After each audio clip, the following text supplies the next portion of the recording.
I have a pretty vivid memory of the first time that I was told that the Blood Angels were actually vampires. It blew my edgy teenage mind.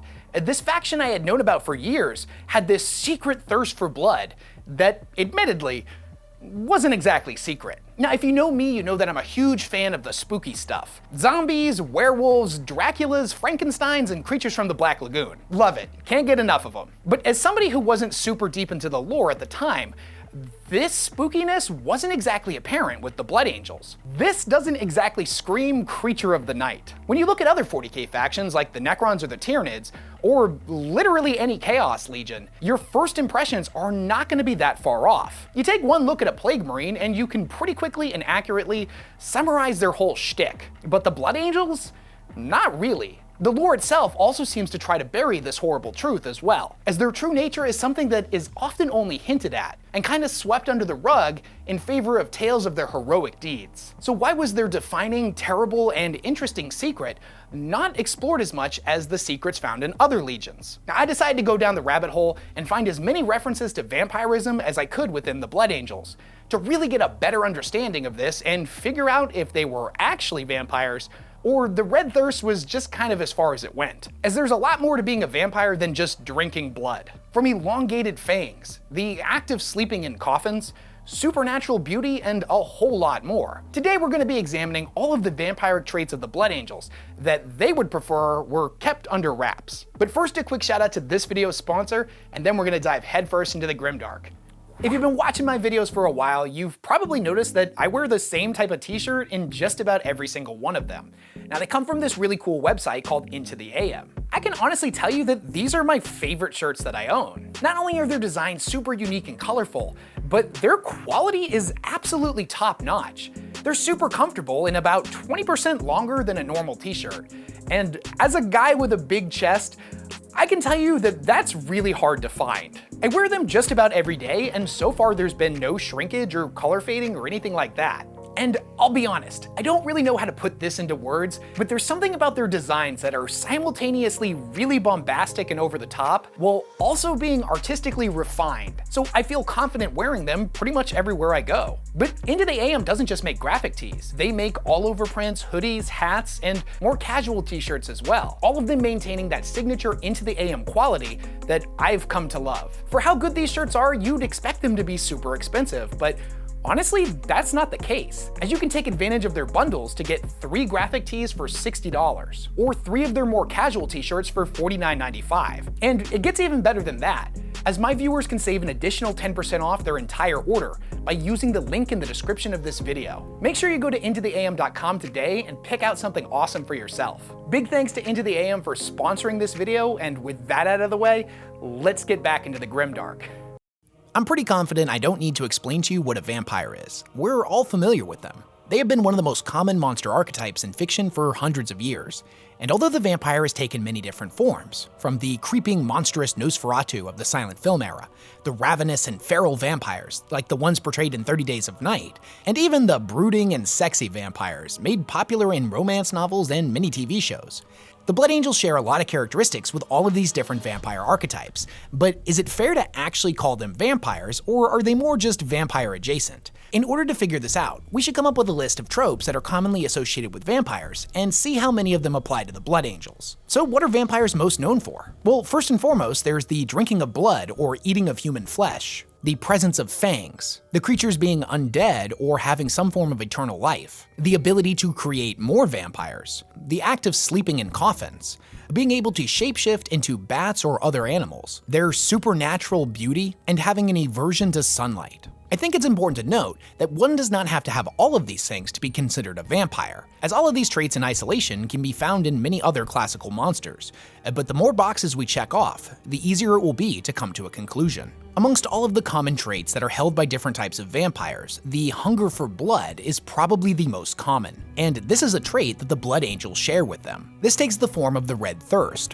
one of their genetic defects. They also have the Black Rage, which came about after the death of Sanguinius, and in a lot of ways can be argued is intrinsically entwined with the red thirst. But for the sake of keeping this mostly focused, we'll explore the Black Rage in a separate video. So at its core, the Red Thirst is a genetic flaw exclusive to the Blood Angels. This curse, as they call it, causes their warriors to suffer from the unusual and oftentimes uncontrollable lust for the drinking of blood and the eating of the flesh of their enemies. It can manifest subtly with slight cravings here or there, or turn into a nearly crippling biological need in the height of battle that can be enormously painful and mentally exhausting to try to ignore. There have been numerous accounts of Blood Angels losing control when fighting and descending into a blood-crazed insanity that sees them rush forward out of tactical and defensible positions in order to rip and tear at the enemy, charging in like frothing madmen, desperate to feast on the flesh of the enemy and drink all of their vital fluids.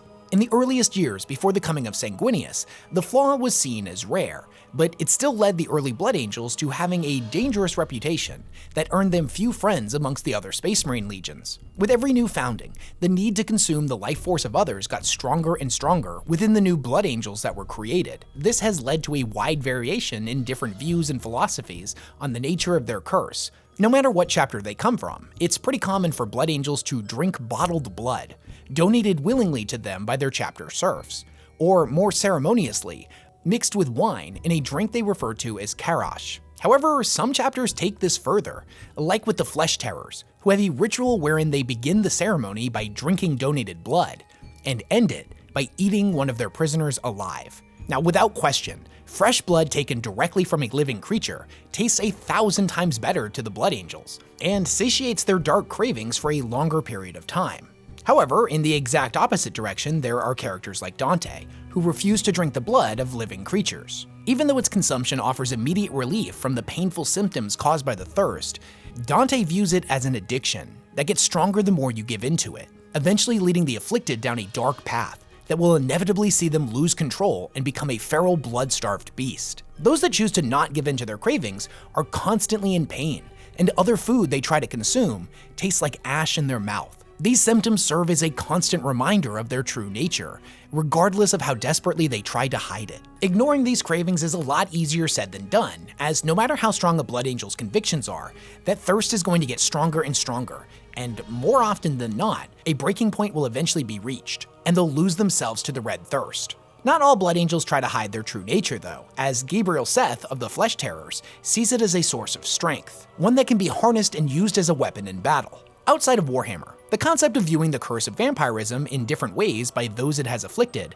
is a trope that is common in other forms of vampire media. Some vampires choose to embrace their curse and the powers that it gives them, taking their place as an apex predator and viewing the humans that they live amongst as chattel that exist only to be hunted. Or, on the other end of the spectrum, some vampires see the curse as monstrous, something that needs to be constantly fought against in order to retain one's honor and nobility. One group seeing the other as nothing more than deviants that lack willpower and conviction, while the other group sees their cousins as weak and naive, unable to face reality and instead choosing to live in a delusion. On one hand, the Blood Angels of the Great Crusade era rejected the old ways of giving in to their thirst, and followed Sanguinius' teachings to aspire to be something greater, distracting themselves with the pursuit of art and the creation of beautiful objects as a constant reminder of what they were fighting for. It's why almost all of the Blood Angels are master artisans, and adorn their ships, armor, weapons, and sanctums in beautiful motifs. In the 40K era, however, you can see chapters on the other end of the spectrum, like again with the Flesh Terrors, that give in to their thirst and use it as a source of strength in battle, choosing to honor Sanguinius' legacy by never faltering in the unleashing of monstrous tactics and weaponry against their enemies, and by upholding proud traditions of brutal melee assaults. Although they still seek a cure for their affliction,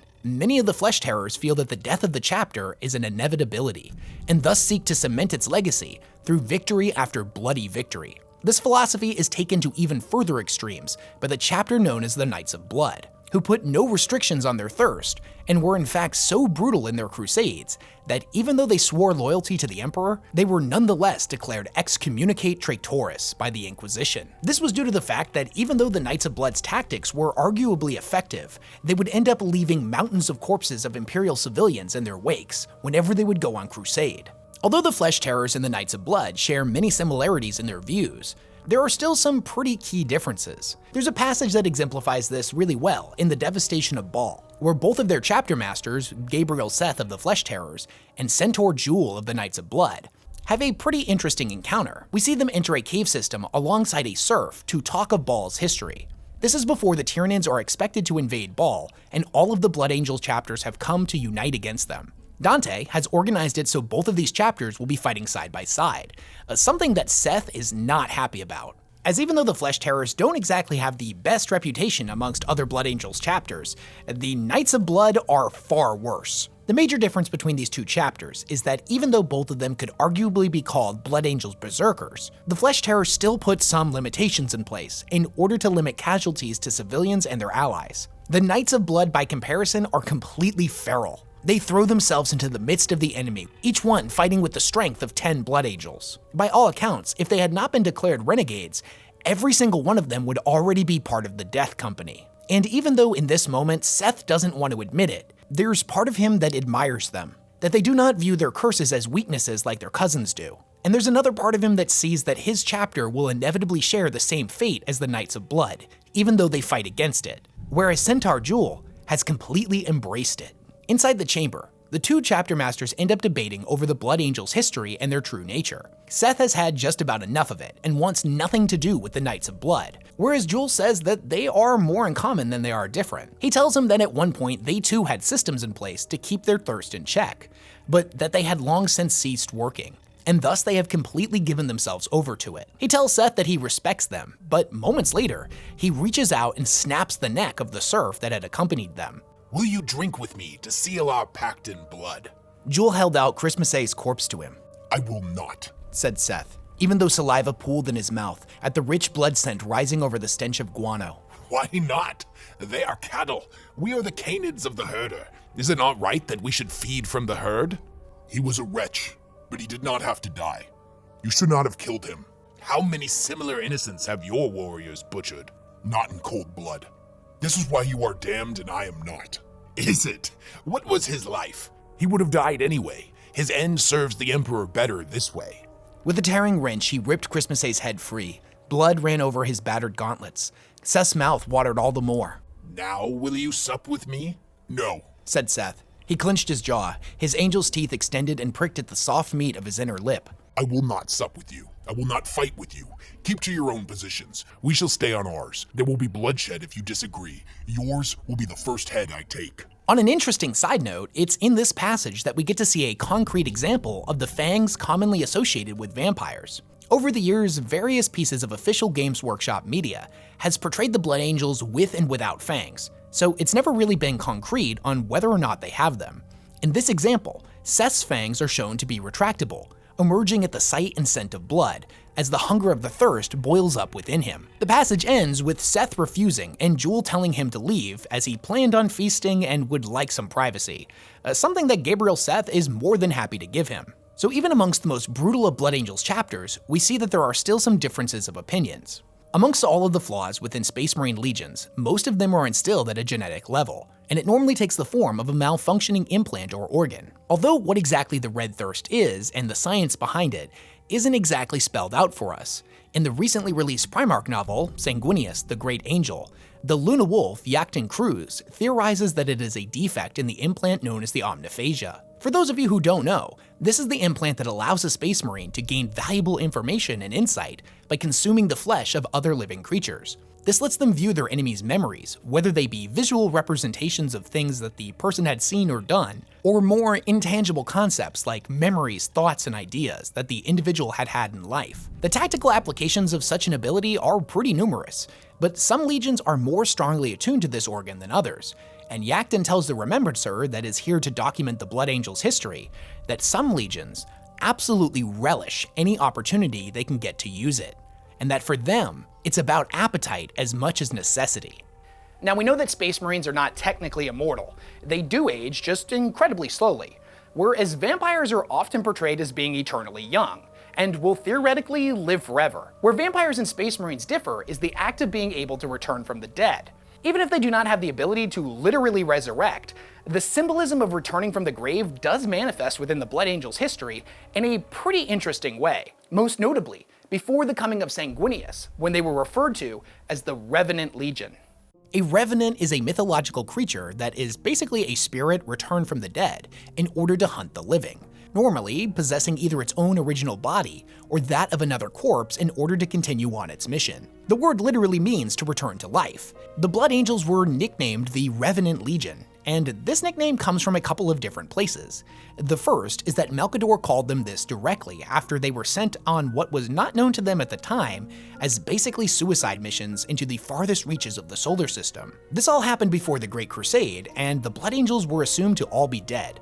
But when Imperial forces would end up going to these planets, they found the Blood Angels alive and well, even having grown in numbers as they had recruited new Space Marines from the populations of the worlds they had been sent to.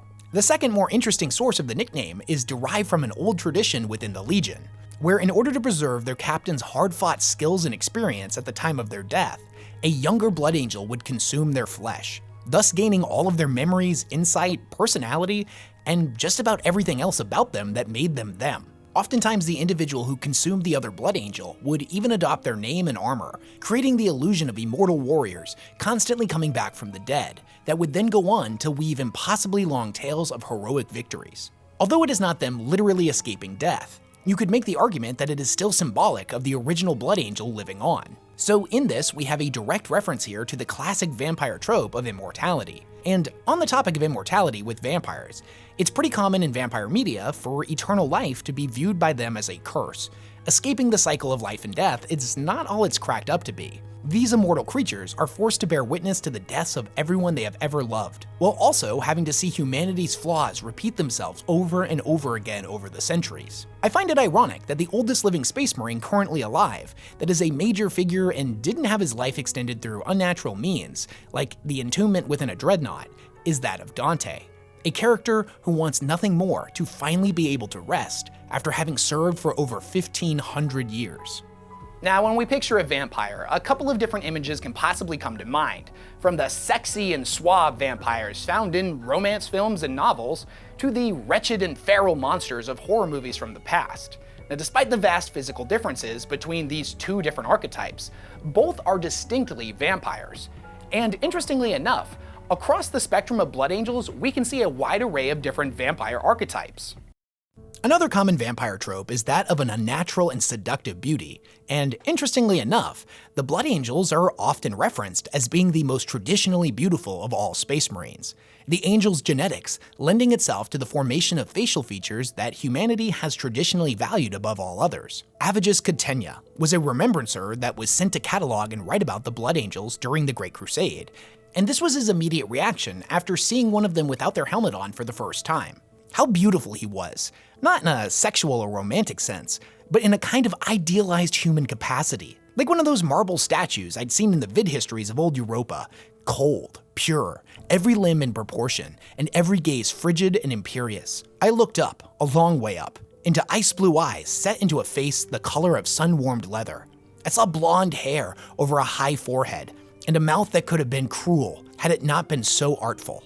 This is also something that Arkan Land comments on in The Master of Mankind, when he is speaking to the Blood Angel Zephon.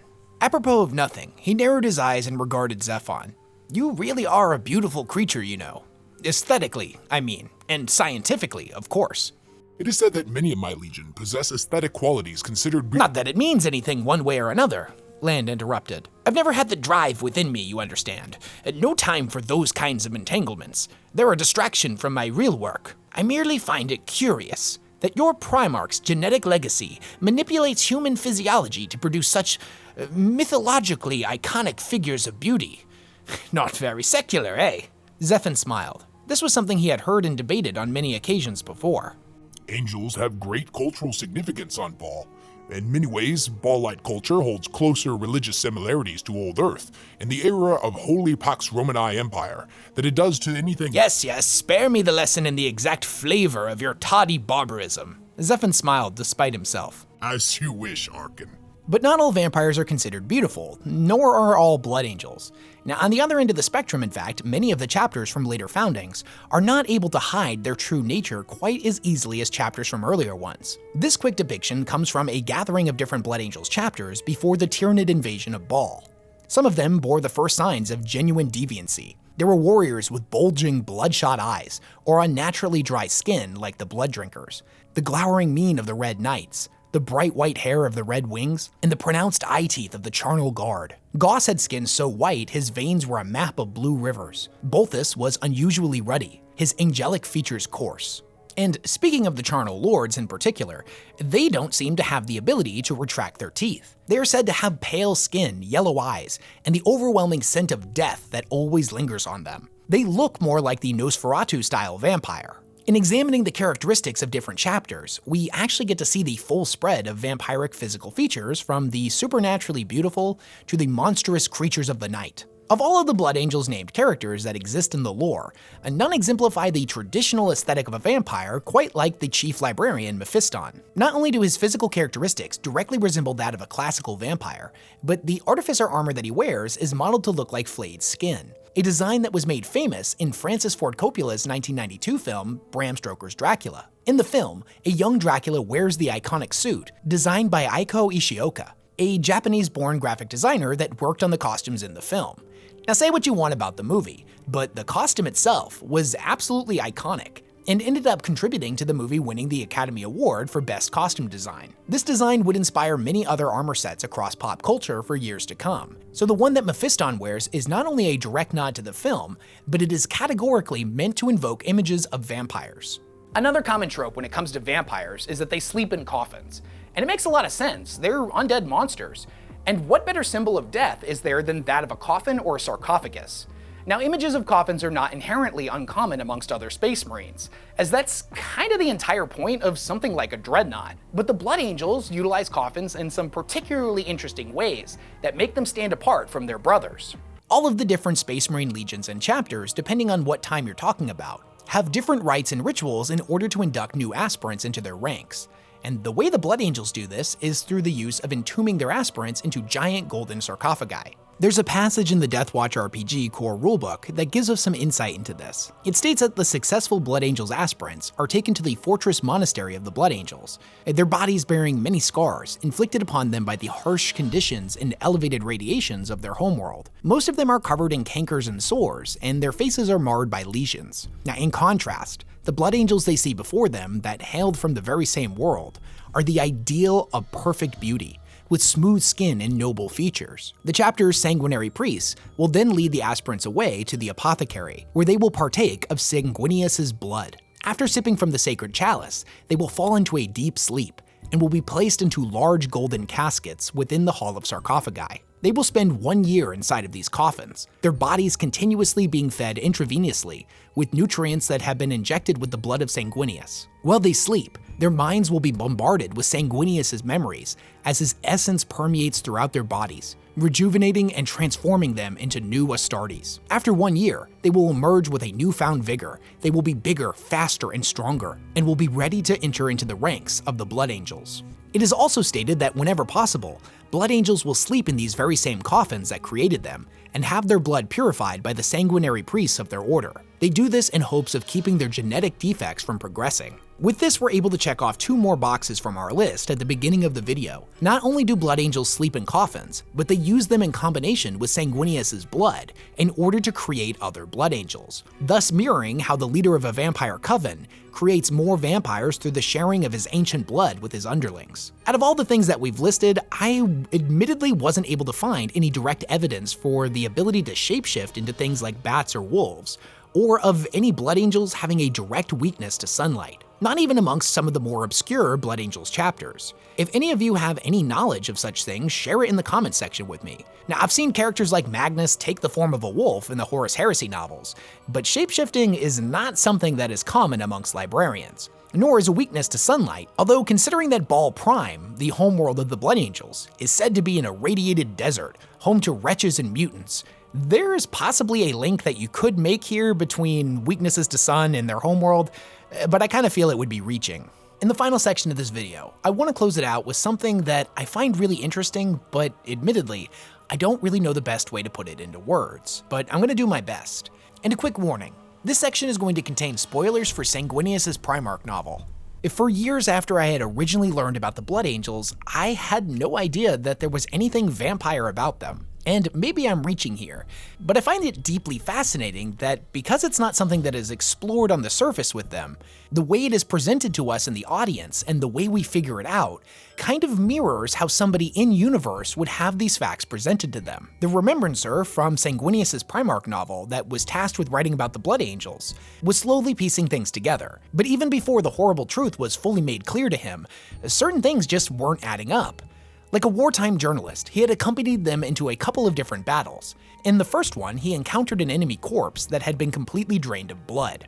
He didn't know what to make of it at the time, but he found it deeply disturbing. And later on, in the battle against the Megarachnids on Murder, he would have this to say about the Blood Angels. I couldn't take my eyes off of them. They were in a kind of ecstasy, it felt like.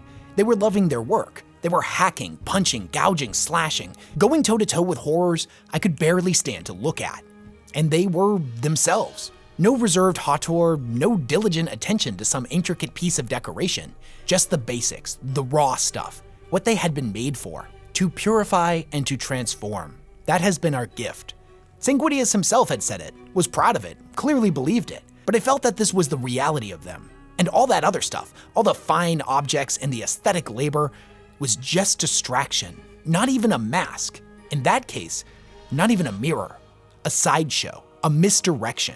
Later on near the end of the novel, when all of the pieces are starting to come together, he discovers a ritual site in one of the deep dark corners of the ship's underbelly. There was a sacrificial altar in the middle of the room, with deep blood grooves carved into it, as well as a massive golden urn with which to collect blood, as well as dozens of skeletons and drained corpses piled up around the room and hanging from chains. He was horrified by the discovery and attempted to flee, but he was caught by one of the Blood Angels, who ended up dragging him into Sanguinius's private quarters. He had been under the direct protection of the Primarch, a fact of which the Blood Angel makes mention is the only reason he allowed him to live. He's terrified by what he had witnessed, and more so, the implications of what was going to happen to him. But he had done exactly as Sanguinius had told him. He kept digging. I could feel myself starting to hyperventilate again, and struggled to calm down. He hadn't killed me yet.